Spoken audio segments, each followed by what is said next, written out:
Let's go back and revisit Westlife days. Now, a quarter of the band, Shane Filan, was a very busy man. 40 million records these guys sold, 14 years, just there in the recording studio, the concerts, the arena tours, the TV programmes and all that sort of thing. Then the split happened. Shane, though, he said, I can't give my music up. He decided to carry on, and you heard his music there today. The title I forgot. Everything to Me. Everything. That was lovely. It was really nice. It's a very different sound. Thank you. We're going to chat to him about that and the whole new sound and his solo career, but we couldn't have you here without having a little right, okay. Westlife. Cool. You raise me up so I can't stand on mountains. You raise me up. You came and you gave without taking, but I sent you away, oh man. Uptown girl, she's been living in a white man world as long as anyone with hot blood can. And now she's looking for the downtown town.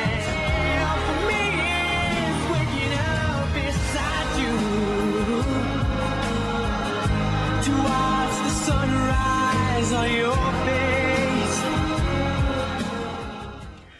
Do you know what I'm thinking, watching that? 14 years, you and the guys all together, recording, touring, and now on your own. That must be very different. It is, even sitting on the sofa, we obviously all came here together and stuff like that so many times. Yeah, it is. It's very different routes.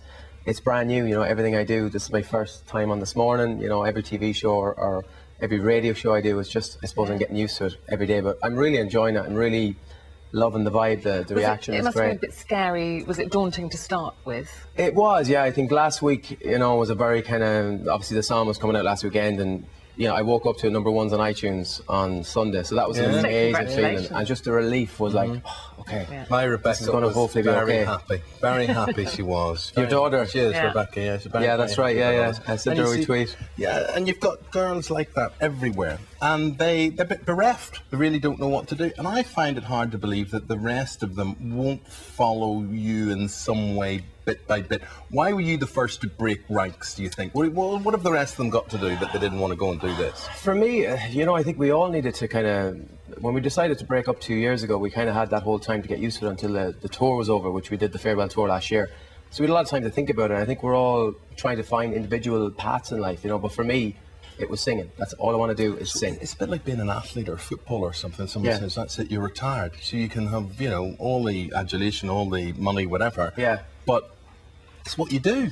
It is, yeah. It's what comes naturally to me, It's what I love to do. I love to sing. When I was younger, I wanted to be a pop star. And I got to do that at the highest level with Westlife, obviously. And now I just want to keep singing. I just want to do what I love and getting to do it. And it's, the support I've got so far. And you've still got Louis in your life, I do, yeah. Louis managed me, obviously. I think, that was very important for me because he's somebody that believes in me more than anybody. He's my biggest supporter. Like, he's my #1 fan. And he's constantly, he's just the #1 person that is going to promote me and going to believe in me the most, and that's what you need in a manager. But Shane, you need a manager, you need a good manager, and some people would say, well, you need to work as well because you had that terrible situation in Ireland where you think you're doing the right thing, you're working for years and years and years, and you're building up your money and you're investing it in property and in development. And as everybody knows now, the Irish economy and the Celtic Tiger and everything collapses, and the whole Irish economy is based on this property development. And how does it sting you? How does it affect you? Tell us. Well, it was a very difficult time because you go through a lot in your kind of mind, going, why me? Why did I invest all my money in property? But at the time, it was the right thing to do. It was like the Celtic Tiger was booming. We're going back like 6 years, maybe 7 years, and it was just one of those things you think, the Westlife might not last forever. Brian had just left the year before. I had just had a baby. I was thinking, I need to invest some money here. I was lucky enough to have some money. We all did obviously very well at the Westlife, but I thought, what if it's, at the time I didn't want to go solo. So I was thinking, I need to invest this. I need to look forward for the future. And I invested all in property and then lost it all in property.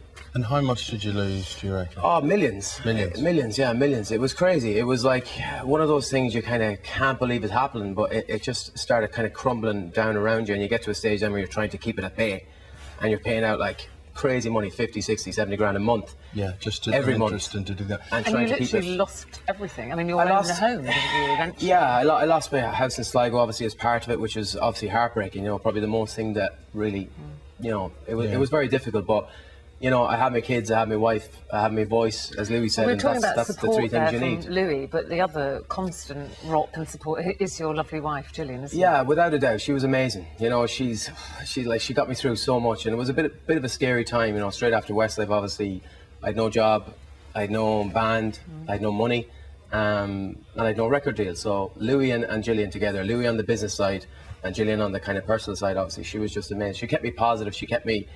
When you're going through that, you kind of have to be positive. You have to look at it and go, listen, I need to fix this, but I'm going to be positive, and I'm going to just keep singing and see what happens. And that's what I kept thinking. You know, I'm going to keep singing, and if it works out for me, what's meant to be is meant to be for me. But and, you know, and if you do pick yourself up off the floor and you earn a few quid again, you're going to put it in property, or what? No. I'm going to stick to singing. You know, a good friend of mine said that to me. Just said, you know, if you're good at one thing in your life, stick to it. Stick to it. And I like to sing, so I'm definitely going to stick to singing from now on. But you know, we don't know what the future's going to hold for me. But I'm getting to sing. The reaction's been good so far. So it's early days, but I'm just going to keep being positive and see what happens. So the single, Everything to Me, when's the album out? People want the to album's know. coming. Yeah, the single's out now. The album's coming in November, and there's a second single coming. Actually, in a couple of weeks, it's going to radio. So it's exciting. Good luck. Good to see you. Talking Thank to you very much. And every Always a success. pleasure. Keep positive. Thank you very much. Keep positive. Thank you, Shane. Thank you.